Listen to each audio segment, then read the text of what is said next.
Nossa convidada de hoje no IA Trendcast é uma das vozes mais consistentes sobre como tomar decisões éticas em meio à incerteza, à pressão por inovação e ao avanço acelerado da inteligência artificial.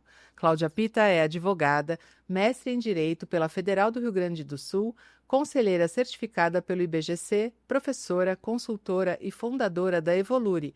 Com quase 2 décadas de experiência em departamentos jurídicos de grandes empresas, ela se especializou em ética organizacional, governança corporativa e ESG, integrando também descobertas da neurociência do comportamento para ajudar líderes a tomar decisões mais consistentes. Hoje vamos falar sobre como a ética encontra a inteligência artificial no contexto da governança, quais são as responsabilidades de conselho e executivos diante dessa transformação, e sobre como o cérebro humano pode nos ensinar a liderar com mais consciência, coragem e integridade. Cláudia, bem-vinda ao IA Trendcast. Muito obrigada, muito feliz com o convite. Muito bom. Antes de a gente continuar esse papo, quero agradecer a Pima Brindes, que apoia o nosso videocast e acredita na importância de trazer discussões como essa para vocês. Quer conhecer mais? Aponte a câmera do seu celular para o QR Code aqui na tela e conheça o trabalho da Pima. Obrigada, Pima Brindes, pelo apoio. Cláudia, você tem essa sua carreira longa, né, com direito e governança, né, quando pouca gente ainda falava disso, né, no direito. Ética organizacional também, neurociência do comportamento. Como é que você conectou esses campos no seu dia a dia dentro das suas atividades na consultoria? Foi uma evolução, na verdade, uma construção, né? E não foi deliberada, planejada. Quando eu fiquei muito tempo em departamentos jurídicos, né? Minha última posição foi de diretora jurídica numa empresa grande. E em 2014 comecei essa transição. Até passei uns 2 anos ali por escritório de advocacia. E foi nessa época que eu fiz o curso, onde nos conhecemos também, né? O curso da Sampo de Conselheiras, o BPW, eu fiz a turma 1. E aí já, então, advogando ainda mais abrindo a cabeça, porque advogava nas áreas societária, M&A, governança, né? Mas com aquela cabeça formal, né? Do advogado que acha que escreve um acordo de acionistas e as pessoas vão se comportar de acordo com o que está escrito, né? Ou uma política, um código de conduta. Então, eu acho que eu tive sempre uma frustração de ver que o advogado não transforma empresas, não transforma comportamentos. Ele até o diretor jurídico é um executivo, é claro que ele tem uma voz que influencia, mas o cumprir regras, cumprir leis, não é suficiente para ser ético e fazer a coisa certa. É né? verdade, é verdade. Aliás, alguns dos grandes escândalos éticos da história as ações estavam totalmente dentro da lei, né? Se a gente pensar um dos primeiros, né? Enron lá, eram práticas que não eram vedadas, né? Por isso que me incomoda um pouco, me incomodava. Eu, na época, eu implementei ISO 9000 em algumas empresas que eu trabalhei, lá no passado, no auge da ISO. Tá escrito não quer dizer nada, gente. Isso assim, eu me frustrei demais, porque eu achava que ia ser uma coisa bem diferenciada, né, para processo. Então eu falei, não, é só documentar o que faz. Se faz errado, vai estar documentado errado e tá tudo bem, né? Então, lá em 2016, né, no curso do ABPW, conheci a Thaís Blanco, que fundou a Evolure comigo, né, e é minha parceira até hoje, que é uma especialista em transformação organizacional. Então, estratégia e cultura. E conversando, a gente viu, nossa, a gente pode usar essa metodologia de transformação pós-M&A, transformação num turnaround, transformação de negócios. A gente pode aplicar a ética e governança. E foi assim que a gente criou a Evolure, né, para trabalhar também a parte formal. Na época, o compliance ainda estava bastante em alta, né, os programas de compliance, as estruturas de conselho, comitês, governance software, toda essa parte estruturante estava dentro do nosso escopo, era a minha experiência, mas a gente trouxe toda a parte de trabalhar pessoas, mais num olhar de comportamento coletivo, o comportamento do conselho, o comportamento, né, da cultura organizacional. E depois eu fui evoluindo, e aí que linka com neurociência, para comportamento individual. Eu pensei, eu só vou conseguir entender como as organizações se movem se eu entender mais a fundo quais são os direcionadores de comportamento do ser humano, do indivíduo. E aí eu escolhi a neurociência, tem vários caminhos, né, para das ciências comportamentais, escolhi a neurociência, fiz uma pós bem profunda de neurociência e comportamento da PUC do Rio Grande do Sul.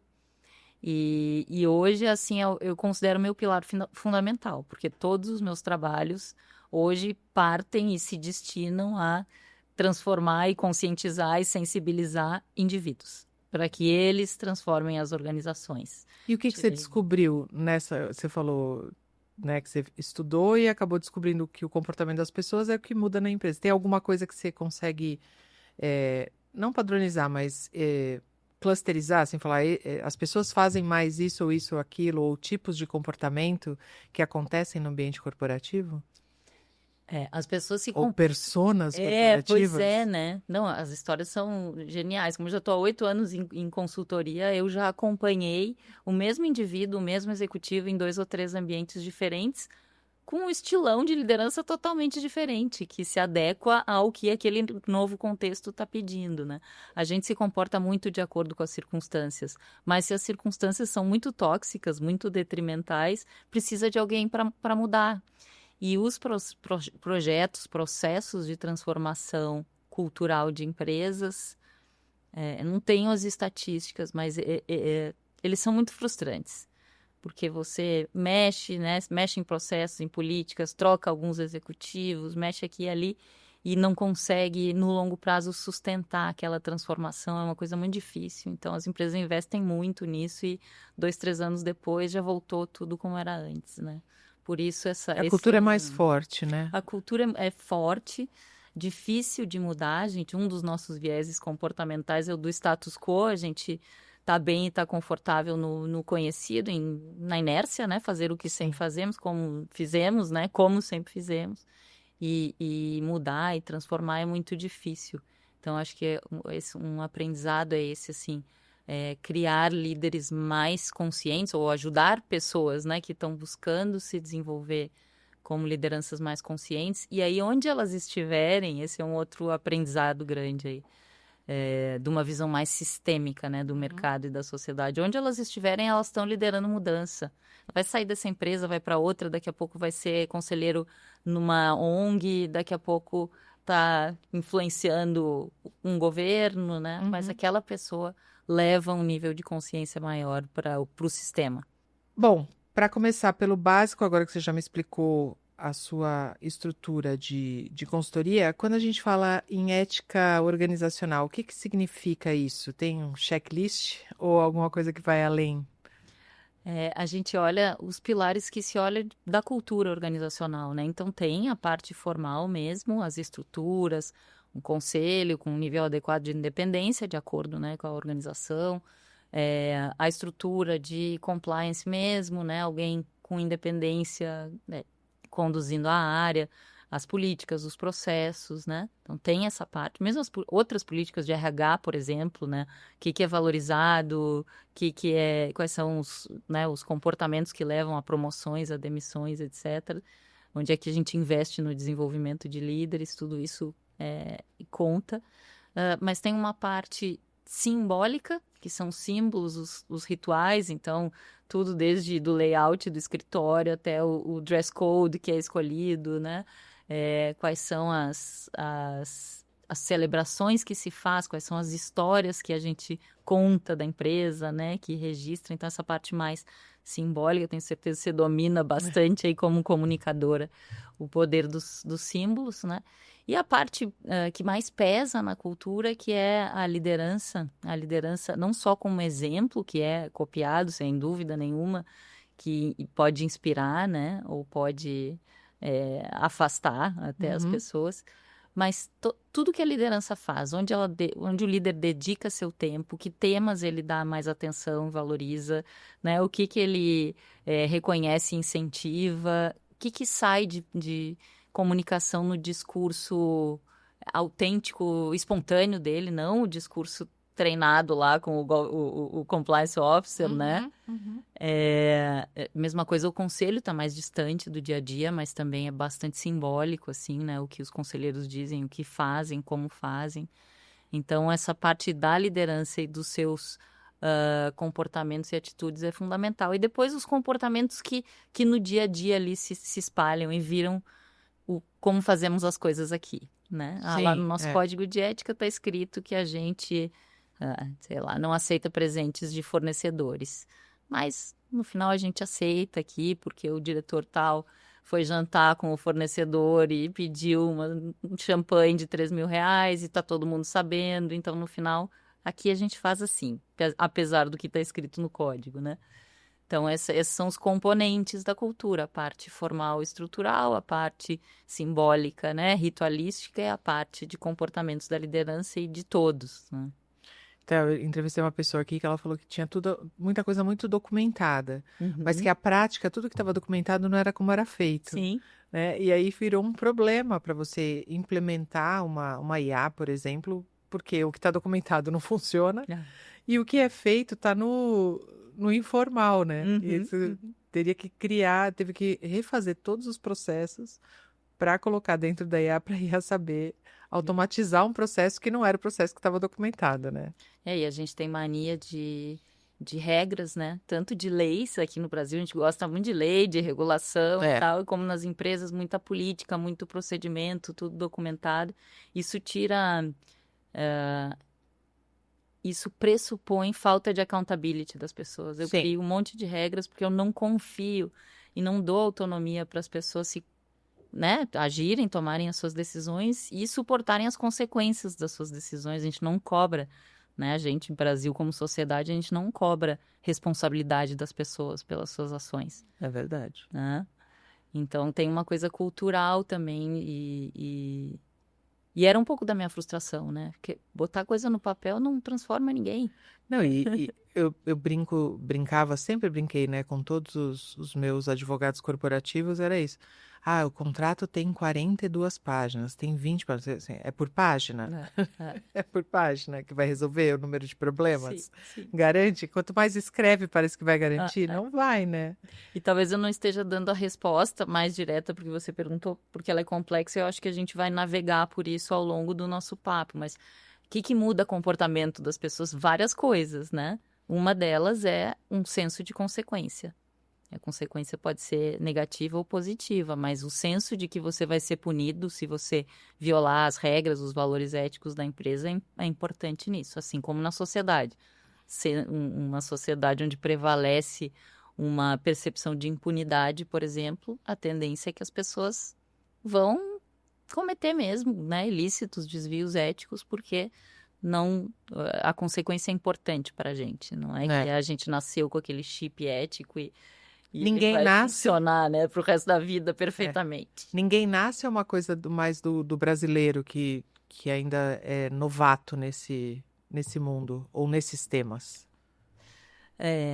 Ou algumas sociedades já nascem com esse sentimento. Se a gente pensar em epigenética, né, de que os aprendizados dos antepassados podem ser transmitidos, a gente podia pensar que lá na Noruega, na Finlândia, as pessoas, né, já nascem com um chip diferente. Eu acho que é um pouco assim, né? O nosso comportamento ético é resultado de uma combinação de sim, genética, de educação até os 25 anos ali, quando o cérebro está em formação, e depois das nossas vivências, então do contexto, né, onde a gente está, como eu falei, se o contexto é muito tóxico, ele extrai o teu pior, ou você entra em burnout, pede demissão e desiste, ou você vira um monstro, ou você se adequa àquele contexto. Então essas três forças que vão nos moldando, assim, né, e elas acontecem coletivamente, né, o senso de consequência que me vem uma situação real. Na Suíça, se você coloca o lixo para fora de casa, e isso do horário, passou com uma amiga minha, coloca antes do horário que tem que colocar, o teu vizinho no primeiro dia vai bater na tua porta e reclamar. Se você fizer isso de novo, outro vizinho vai reclamar. Na terceira vez vem a polícia. Você não vai mais fazer. E aí aquilo começa a virar o comportamento normal. Ninguém põe o lixo fora, que vai ter multa, vai ter incomodação e as pessoas já se comportam daquele... Então, assim, a pressão social, seja via a multa, a ameaça da multa, ou só o constrangimento de você estar fazendo alguma coisa que atrapalha a vida na comunidade, começa a funcionar e se reforçar, né? Até passando de geração em Quase, geração. é praticamente genético mesmo, né? É. Você começa social e vira DNA. Eu tenho neurocientistas que falam do termo frontalização coletiva, frontalização de uma sociedade. Significa uma sociedade que tem a atividade no córtex pré-frontal mais desenvolvida coletivamente, não só num indivíduo. Muito Né? interessante. Super interessante. Essa questão da ética no conselho, né? A ética ela já é um fundamento de governança no código do IBGC, né? Como que você vê isso na prática, junto às suas práticas com os conselheiros? Você sabe que eu liderei o subgrupo que redigiu essa parte do código, né, da sexta muito bem. edição. Então, essa ideia de botar... A ética era mencionada já nas últimas edições, mas essa centralidade de começar o código com a frase a governança se baseia, né, em ética, ou é a tradução, isso não está no código, isso é uma fala minha, mas é a tradução para o ambiente organizacional, corporativo, de princípios éticos, foi importante, eu acho, simbolicamente a gente colocar, né? A primeira frase lá, ética é o fundamento da governança.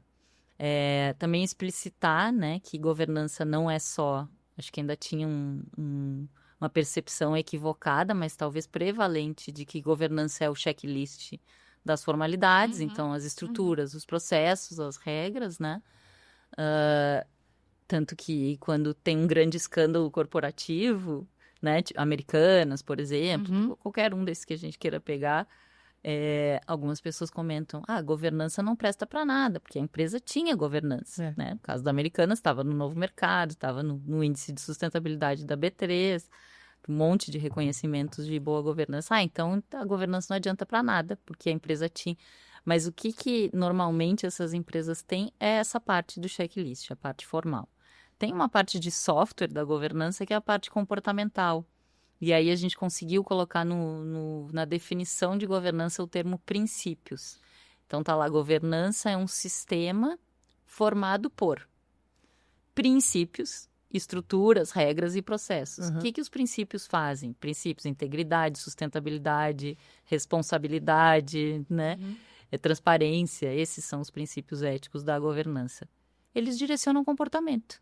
Comportamentos coletivos, a cultura e comportamentos individuais. Então, acho que a gente conseguiu, de uma vez por todas, deixar claro que governança não é só burocracia, não é só um checklist, é também a forma como as pessoas se comportam nas organizações. Né? E aí chega a inteligência artificial para dar essa bagunçada nos conselhos e com o board de executivos também, todo mundo querendo estar, querendo pertencer, sem às vezes ter criado os guardrails para essa adoção, né?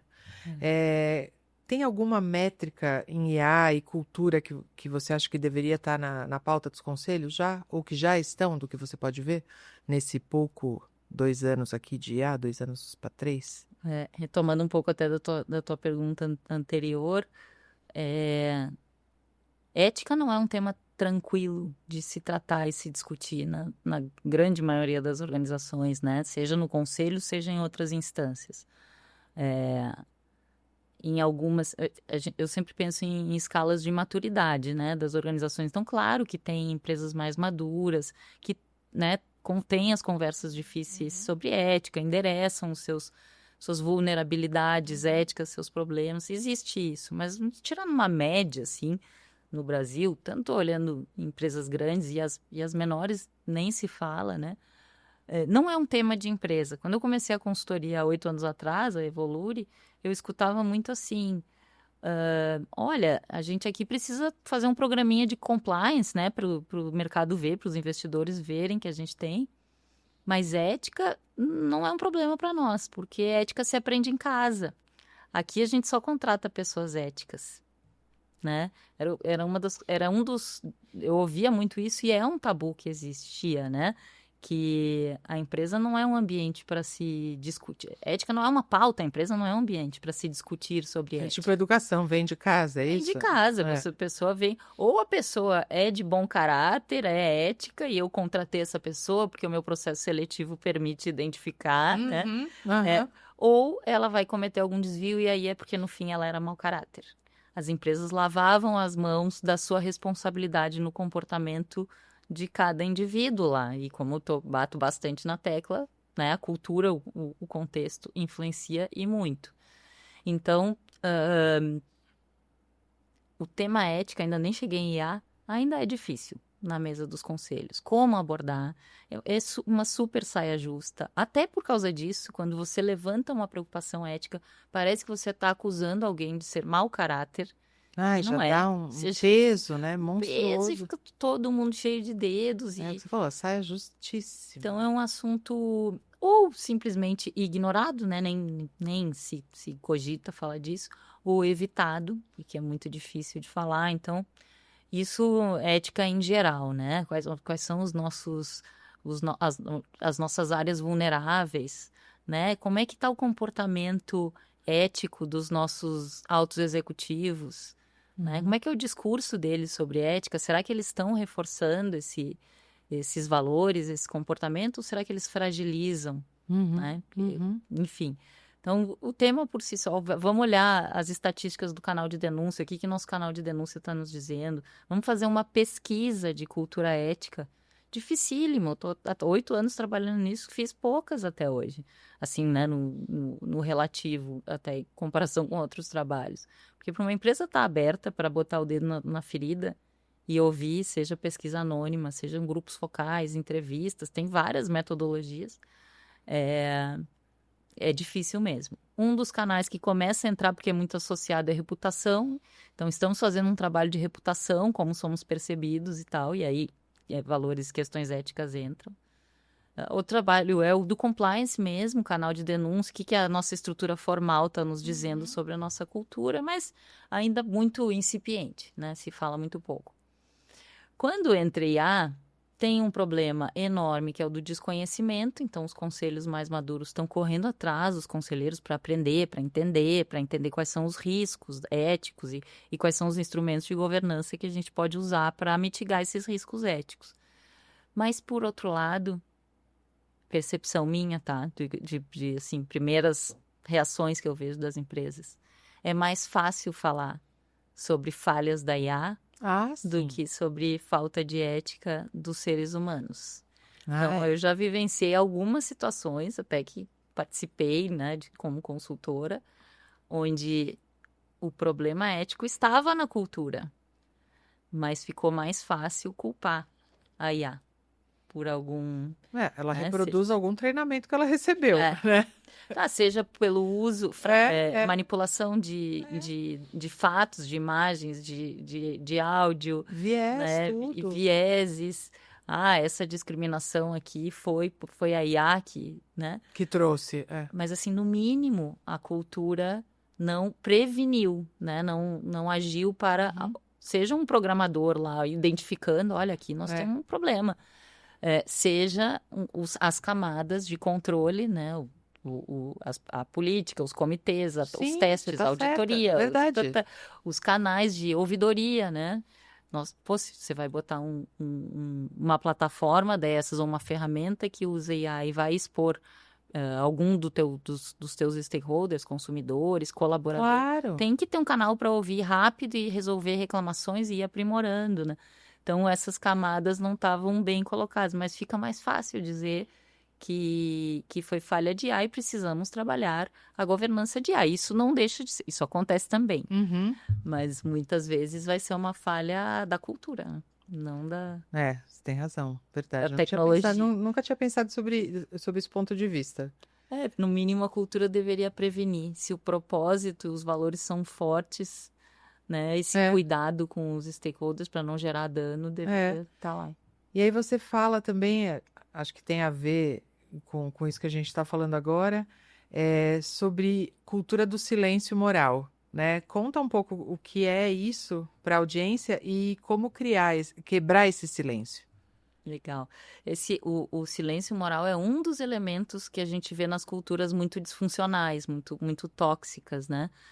Junto com desrespeito, discriminação, às vezes competição muito agressiva, né? Mecanismos que incentivam competição interna. Mas um outro elemento é esse que foi apelidado de silêncio moral, que é ambientes onde as pessoas têm medo de se manifestar.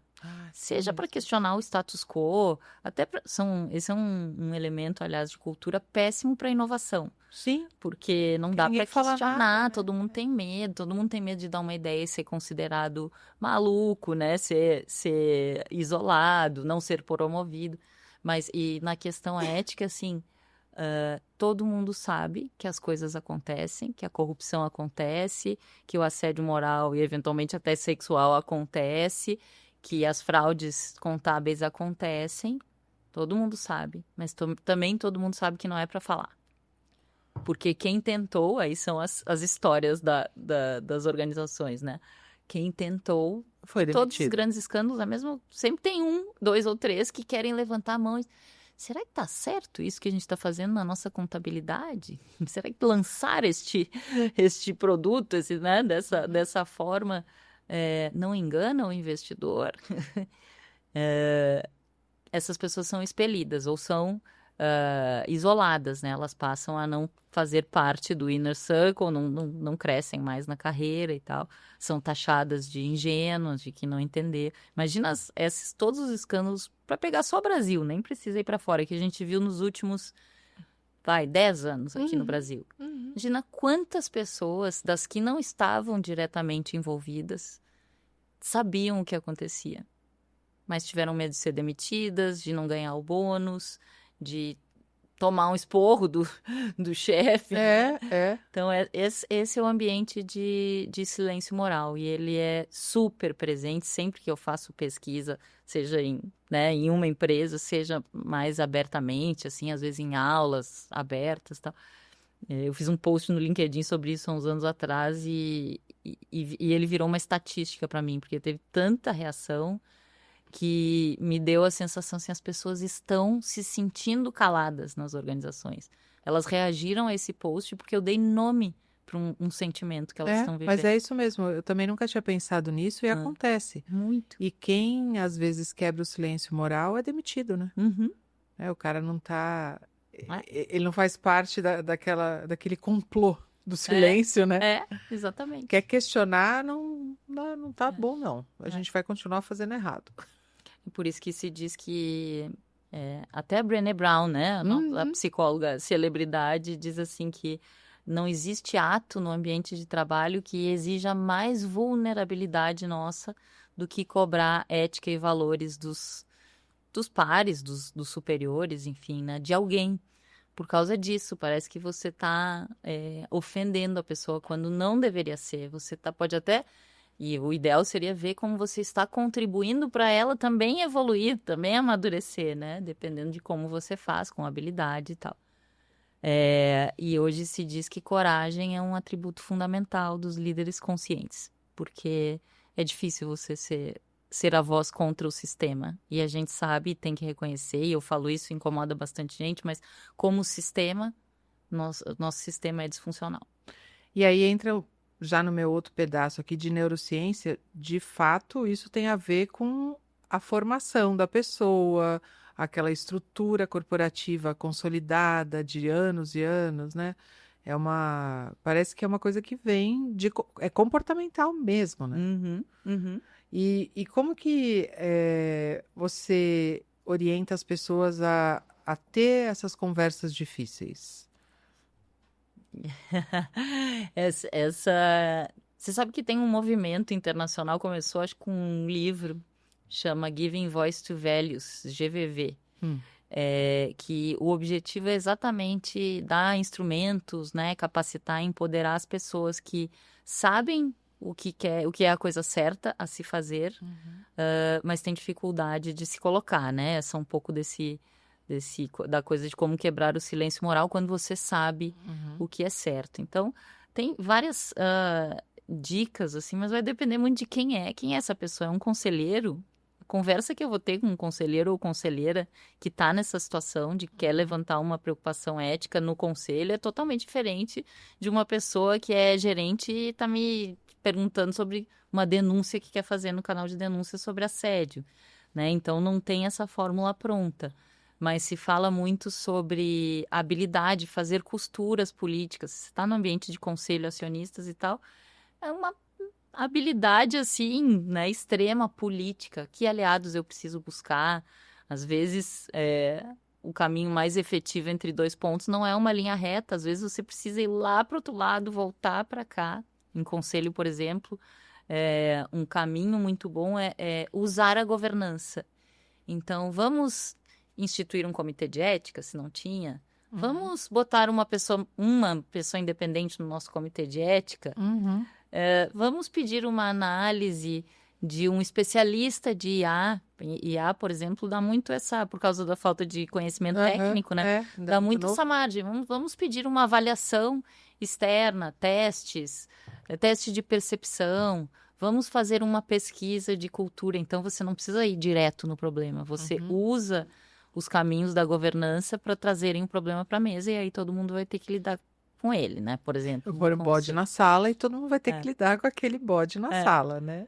Nos níveis mais da operação mesmo, da gestão, eu tenho levado muito assim as ferramentas de mediação e comunicação não violenta, tentando ensinar principalmente os líderes, né, não é uma coisa natural para a gente, precisa ser treinado. Tem gente que tem esse treinamento, tem ferramentas, né? Então, eu tenho influenciado muito para colocar no desenvolvimento, nos programas de desenvolvimento de líderes, mediação, principalmente. É muito legal, né? CNV também, mas assim, lidar com conflito nos dias de hoje, e muitas vezes as questões éticas são conflitos de visão de mundo, conflitos de geração, conflitos, né?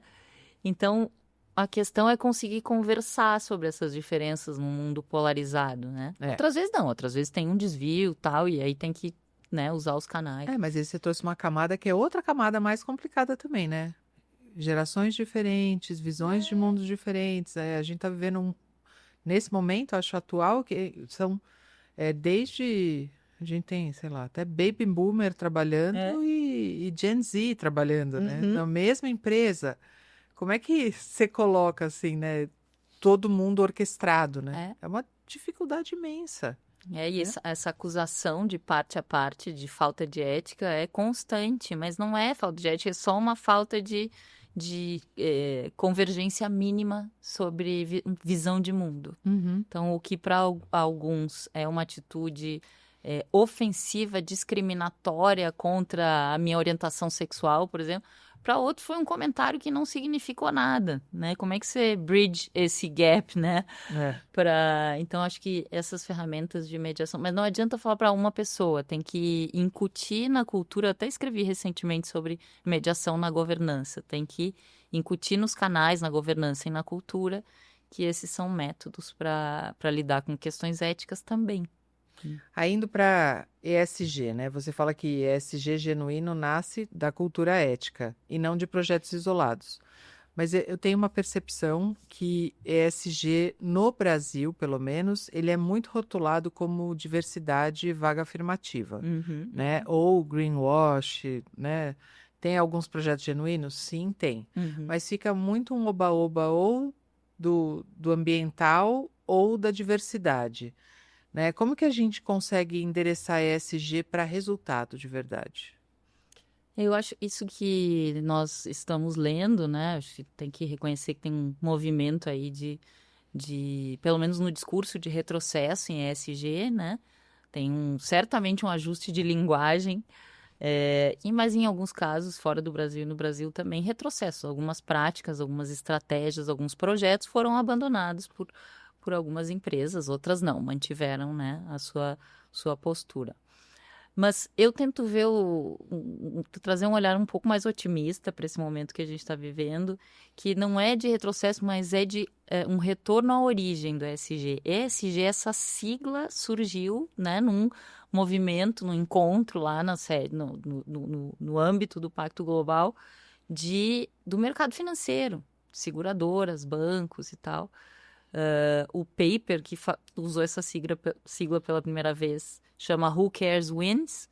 Ele diz que as empresas que gerenciam seus riscos e oportunidades sociais e ambientais de governança vão fazer mais sucesso, né? Inclusive sucesso financeiro, retorno para o acionista. Não era na origem desconectado, pelo contrário, era uma abordagem de boa gestão em um mundo complexo, onde a gente começa a ver as mudanças, começa não, né? Ver as mudanças climáticas, os problemas sociais, tudo isso afeta negócio. Sim. Então, na origem, o ESG era isso, é o ponto que você levantou, e eu acho bom que a gente esteja voltando para olhar assim, quais são para cada negócio, e aliás o IFRS, a adoção do IFRS mandatório no Brasil para as companhias abertas, traz muito essa pegada. Não é materialidade dupla, né? Stakeholders e investidores, acionistas.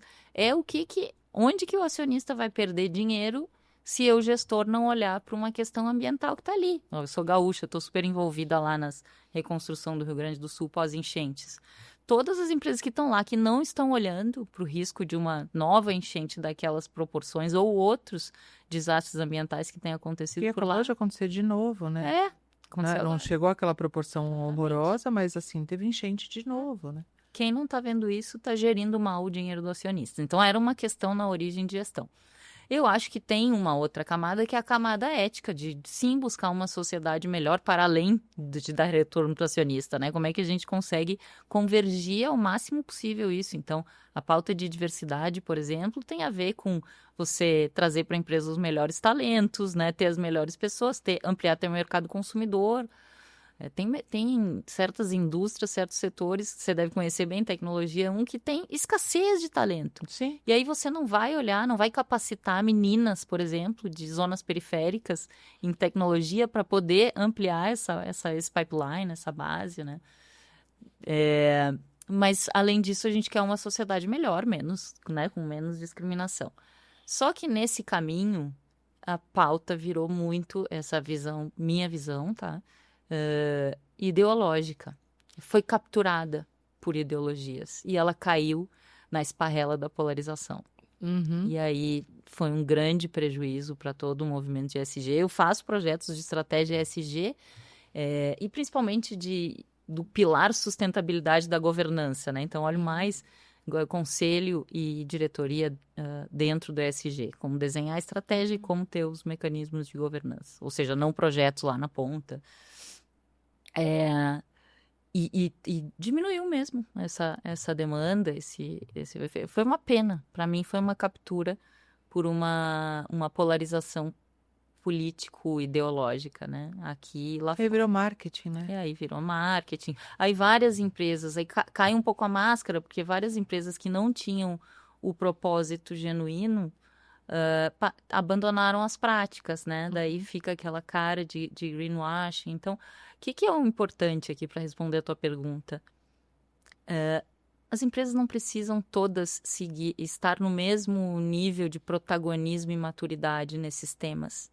São temas complexos. Se a Patagônia pode falar, se a Patagônia pode fazer um anúncio lá anos atrás dizendo "Don't buy this jacket", né? Não quer dizer que qualquer empresa aqui no Brasil possa fazer um anúncio dizendo para não comprar o seu produto, né? Ou um anúncio com uma pessoa trans.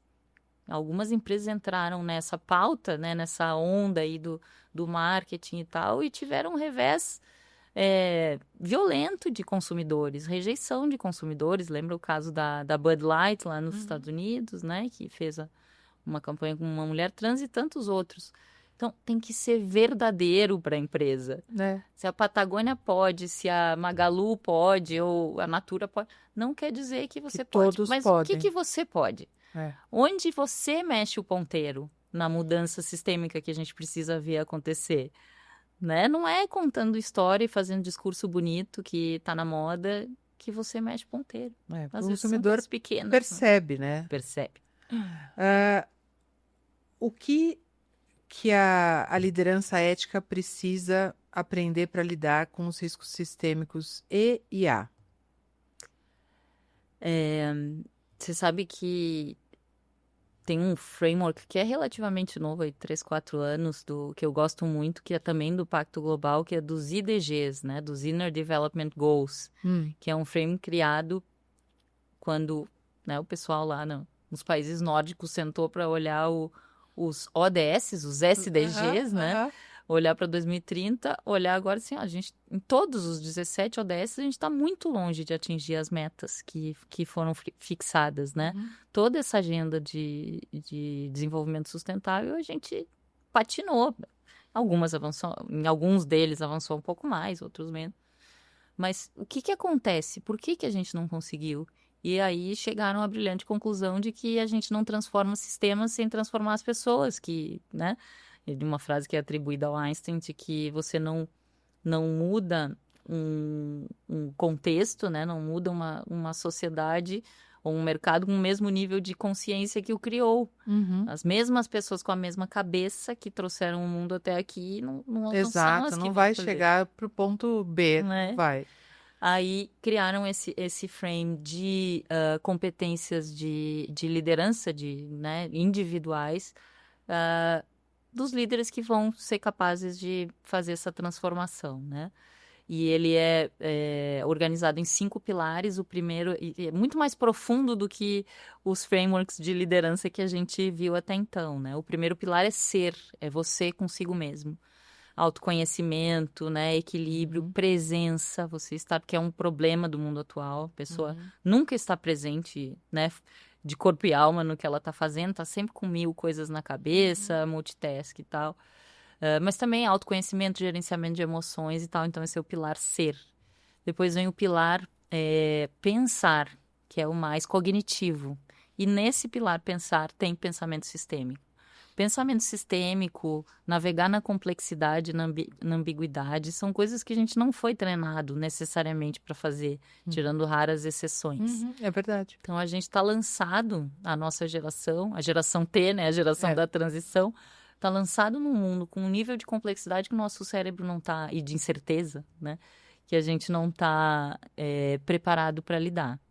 Então, é buscar se capacitar, tem uma parte cognitiva, entender o que é sistema, entender o que é complexidade, que é um pensamento totalmente não linear, totalmente diferente do que a gente está acostumado.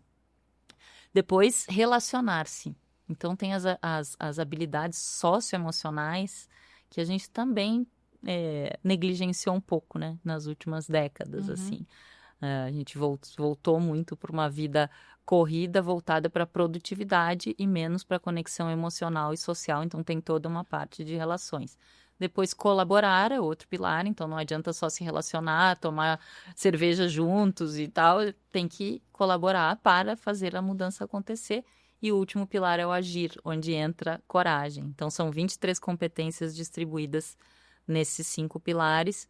E pensamento sistêmico e consciência da complexidade são 2 delas. Coragem é outra, e essas de... Mas eu gosto de pensar que começa por esse pilar, eu comigo mesmo. Se eu tô completamente ansioso, estressado, né, com medo é uma das coisas... Medo e ansiedade fazem que a gente opere no nosso cérebro mais primitivo. Só sistema automático ali, sistema 1, né? Cérebro límbico, que é só modo de sobrevivência, luta, fuga ou paralisia. Você não consegue ser criativo, você não consegue pensar num futuro melhor, você não consegue extrair o melhor das pessoas que trabalham com você ou que você precisa influenciar. Então, primeiro tem que se cuidar. É o que eu mais tenho dito. Todo mundo me pergunta isso, mas como fazer? Como ampliar a consciência dos líderes? Começa se cuidando. E passa por, não é minha área, mas passa por se alimentar bem, dormir, exercícios, todas essas coisas, porque o corpo e mente Tem que são estar totalmente coordenado. conectados, né? Mas passa por tudo isso, meditação, limitar o teu horário, né, de Isso trabalho. conecta com uma pergunta que eu tinha separado para você aqui, que eu vou trazer agora, né, nessa parte, você fala disso, né, dessa conexão, né, do cérebro como uma máquina de previsão da gente, que entra em pane num contexto de incerteza, né? Você acha que a inteligência artificial amplia essa sensação dessa incerteza? O que até onde a inteligência artificial pode nos levar amplia muito, né? A perspectiva de existir uma AGI, Uhum, né? A inteligência, a superinteligência e tal, eu acho que gera um medão, assim, uhum. na humanidade. E a gente não tem, eu não tenho conhecimento técnico para ter uma opinião sobre isso, mas tem pessoas qualificadas e com conhecimento que fazem previsões totalmente opostas, né, de quando a gente teria, se teria Uhum. e quando atingiria esse nível de avanço na inteligência artificial. O que ela pode causar para a humanidade, acho que ninguém consegue nem imaginar. Sim, E só pensar nisso já eu gera, acho. né, Por isso que eu nem entro ansiedade. nesse tema, porque eu falo, isso é ficção científica, É, vai gerar uma ansiedade é. desnecessária, né? E ela coloca ansiedade, acho que sim, Coloca. coloca. Como que os líderes podem treinar o córtex pré-frontal ético para tomar decisões lúcidas, Uhum. não ansiosas, no meio desse hype da IA ou da incerteza da IA e evitar o efeito uau de quero fazer tudo? Como é que você orienta os seus clientes para tomar decisões éticas junto com a inteligência artificial, sem se embananar? Eu acho que tem esse lado de. É, tão complexo dizer isso, porque tem esse lado de autocuidado, né? Então, gerenciar as tuas emoções no momento que a emoção acontece, quando você está sendo pressionado como CEO pelo acionista para entregar o resultado daquele trimestre que você sabe que não vai entregar, Uhum. naquele exato momento, você não vai estar atuando no córtex pré-frontal. Você está super ansioso, está com medo, está sem dormir, tá. Naquele momento você não vai estar. Então, eu tenho batido muito na tecla de você se preparar antes e fora do ambiente, né? Ou criar momentos para lidar. Então, é fortalecer esse músculo, né? Uhum. De operar no melhor equilíbrio entre as tuas emoções e o teu córtex pré-frontal, a tua razão. Porque esse equilíbrio não é suprimir emoções. Essa é uma outra coisa que a neurociência agora nos ensina muito, né? Mais recentemente que coloca em xeque modelos mentais que a gente tem, de que o bom líder é super racional, frio e calculista. Não, né? O indivíduo que atinge o seu maior potencial ético é o que encontra o melhor equilíbrio entre esse jogo, entre razão e emoção, né? Não é desprezar as emoções. Inclusive as sociais, que tem a ver com empatia, relações e tal. Como é que eu faço essa higiene, né, do meu cérebro para quando eu estiver enfrentando a incerteza, o medo, né, todos os tipos de desafios, o medo da tragédia ambiental, o medo da tarifa que vai subir, né, Uhum. dos Estados Unidos no dia seguinte vai destruir meu negócio, como que eu me preparando antes? Não é improvisando na hora, a gente não tem esse preparo. Como é que se prepara antes? Se cuidando. Então, cuidar desse equilíbrio mente e corpo e encontrar o que te faz se centrar. Então, para alguns é meditação, para outros é exercício, para outros, né? Mas certamente tem que ter pausas e momentos dedicados para esse cuidado e essa preparação. Isso no nível do indivíduo. E agora a gente começa a ver várias coisas surgindo, assim, voltadas para o mundo corporativo, ainda de nicho, mas programas de imersão, até de espiritualidade envolvendo, né? Trazendo para o mundo contato com a natureza, né? Fortalecer relações sociais, trazendo mais, né? As emoções para dentro da empresa. Então tem toda essa parte. E depois tem uma parte de que contextos na organização vão me ajudar a ser mais ético enquanto executivo, conselheiro, né? Ou executiva, conselheira, ou em qualquer posição que a gente esteja. Então, assim, um conselho mais diverso ajuda, porque vai ter mais gente para questionar as minhas perspectivas, né? Ter uma área forte lá do compliance ou de ética ajuda.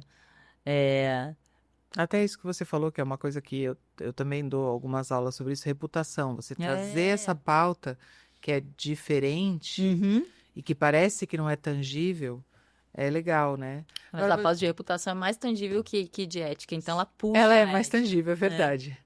Agora, você falou, teve uma frase sua aí que me levou a um outro pensamento. Tem o João Alqueires, que já esteve aqui no podcast, é um grande amigo e ele é desenvolvedor, né? Trabalha com inovação há um tempão e ele está trabalhando com IA, obviamente, e ele teve num congresso de desenvolvedores só para IA nos Estados Unidos e ele tinha lá, acho que quase 2.000 desenvolvedores. Não tinha nenhum painel sobre ética.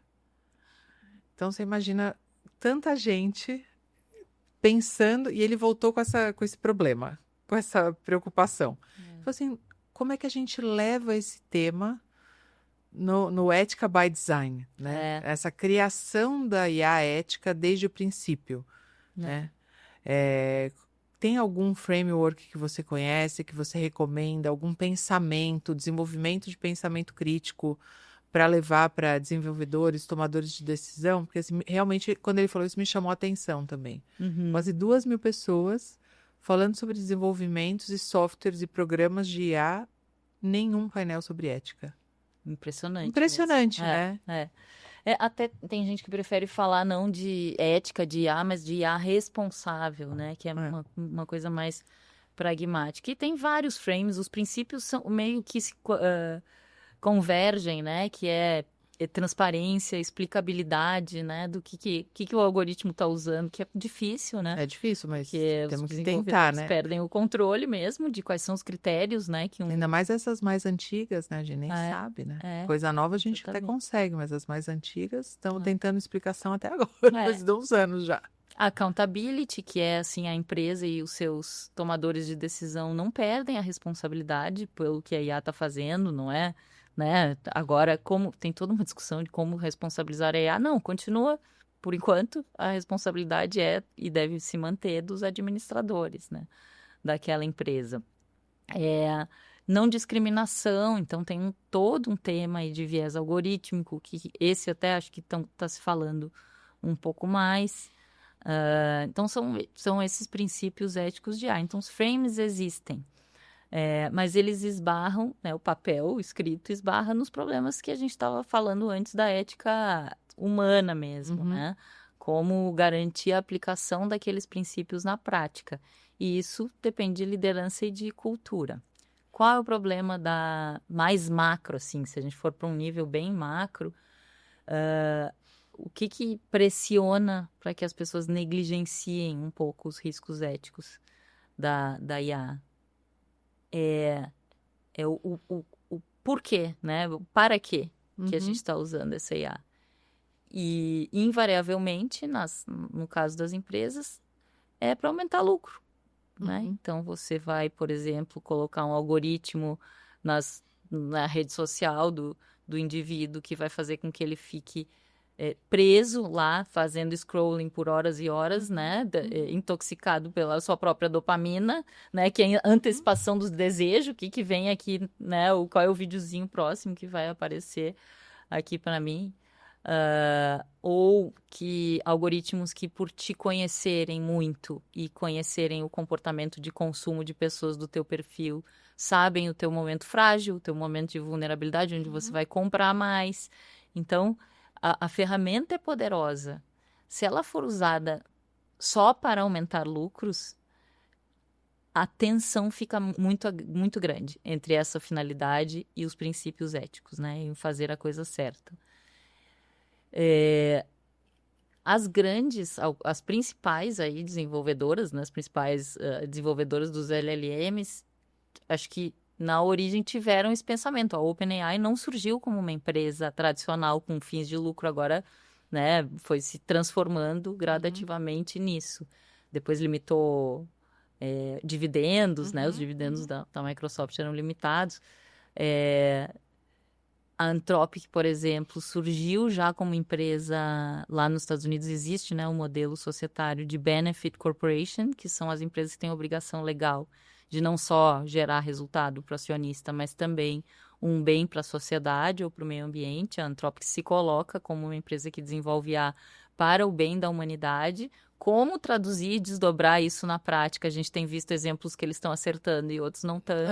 Mas, por exemplo, eu acho que a Anthropic tem um nível de transparência maior sobre as suas próprias eles dão falhas. respostas mais assertivas para perguntas não éticas de primeira. Né? Tem esse cuidado. Como transformar esse princípio, né, de IA para o bem da humanidade em ações práticas, né? Seja no design, seja nos processos de auditoria, de verificação, seja de explicabilidade e transparência. Então, mas eles se colocaram no mercado assim como outras, e a OpenAI agora também buscou essa qualificação jurídica. É uma maneira que no Brasil a gente não tem essa qualificação jurídica, né? São empresas que tentam, né, se colocar num segmento que está entre a empresa tradicional, com fins de lucro, e o terceiro setor, né? A gente fala setor 2,5. É um dos caminhos, mas não pode ser só discurso. Tem que ser realmente um propósito que se transforme em ações práticas todos os dias dentro da empresa. Isso já era difícil antes com IA. Acho que fica mais difícil ainda, porque tem os desafios técnicos, você sabe melhor do que eu, da explicabilidade, por exemplo. Ninguém consegue explicabilizar nada, né? Então, os frameworks existem, mas é uma questão de propósito. Para que a empresa existe e para que ela está desenvolvendo ou usando esses algoritmos. Se tiver uma pressão muito grande para o lucro, é o mesmo problema que a gente vive hoje, né? Com IA ou sem IA, né? Sempre, se for follow the money... Só que é uma ferramenta mais poderosa. Sim. Né? Então, essa dúvida, tools or weapons, né?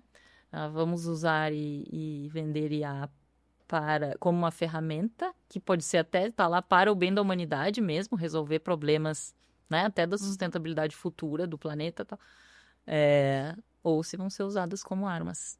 Né? Só para concentrar riqueza na mão de alguns, em prejuízo dos demais stakeholders, né?